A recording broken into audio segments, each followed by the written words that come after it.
इस दुनिया में बहुत से रहस्य छुपे हैं, कुछ ऐसे जिनका जवाब इंसान आज तक नहीं ढूंढ पाया। कभी कभी हमारे आसपास जो दिखता है वह सच नहीं होता, और जो सच होता है वह हमें दिखता नहीं। आज हम आपको एक ऐसी सच्ची घटना सुनाने जा रहे हैं जिसने एक परिवार की जिंदगी हमेशा के लिए बदल दी। एक वीरान घर, अजीब घटनाएं और एक रहस्यमयी आत्मा जो अपने अस्तित्व का सबूत छोड़ गई। क्या आप अंधेरे में अकेले यह कहानी सुनने की हिम्मत रखते हैं? अगर हाँ, तो तैयार हो जाइए, क्योंकि यह कहानी सिर्फ सुनने के लिए नहीं, महसूस करने के लिए है। यह है वो कौन था, एक सच्ची, खौफनाक और रोंगटे खड़े कर देने वाली कहानी। सिर्फ कहानी मंगल पर। कहानी का शीर्षक वो कौन था। यह कहानी साल 1998 की है, जब दिल्ली से कुछ किलोमीटर दूर एक छोटे से गांव में एक परिवार के साथ ऐसी भयानक घटनाएं घटीं जिनका जवाब आज तक कोई नहीं ढूंढ पाया।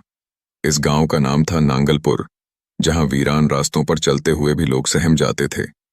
रवि, एक 28 वर्षीय युवक, अपने माता पिता, पत्नी सीमा और छोटे भाई मोहित के साथ नांगलपुर के पुराने पुश्तैनी घर में रहता था।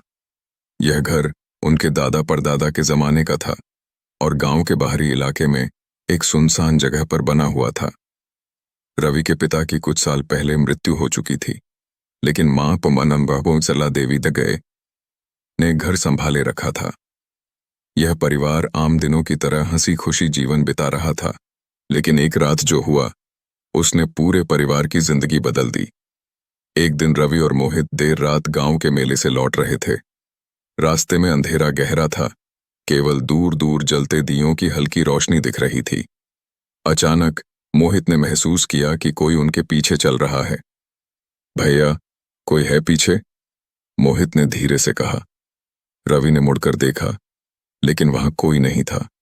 उन्होंने सोचा कि शायद यह उनका भ्रम होगा, लेकिन जैसे ही वे घर पहुंचे, रवि के पैरों में किसी ने जोर से झटके से खींच लिया।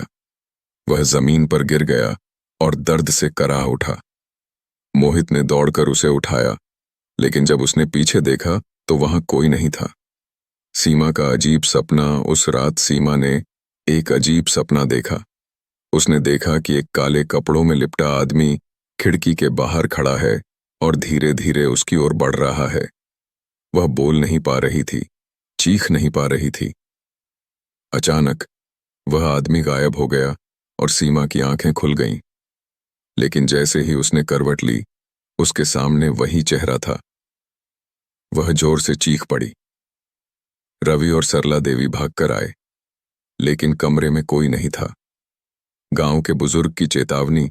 अगली सुबह गांव के बुजुर्ग बाबा रघुनाथ आए। उन्होंने घर के चारों ओर देखा और बोले, यहां कोई आत्मा है, ये घर अब सुरक्षित नहीं है। रवि ने उनसे पूछा कि यह आत्मा कौन है। बाबा ने बताया कि यहां 50 साल पहले एक आदमी की हत्या हुई थी, लेकिन उसका शव कभी नहीं मिला। उस रात पूरा परिवार एक साथ बैठा था कि अचानक खिड़की पर जोर जोर से किसी ने खटखटाया। बाहर देखा तो वहां कोई नहीं था, लेकिन जब रवि ने दरवाजा खोला तो वहां एक कटा हुआ हाथ पड़ा था। अगली रात सीमा और मोहित को लगा कि कोई उनका गला दबा रहा है। उनकी सांसें रुक रही थीं। सरला देवी ने हनुमान चालीसा पढ़ना शुरू किया, तभी दरवाजा झोर झोर से धड़कने लगा। अचानक कमरे के कोने में एक काली छाया प्रकट हुई। उसके शरीर से धुआं निकल रहा था और उसकी आंखें लाल थीं। मुझे मेरा शरीर वापस दो, बाबा ने कहा।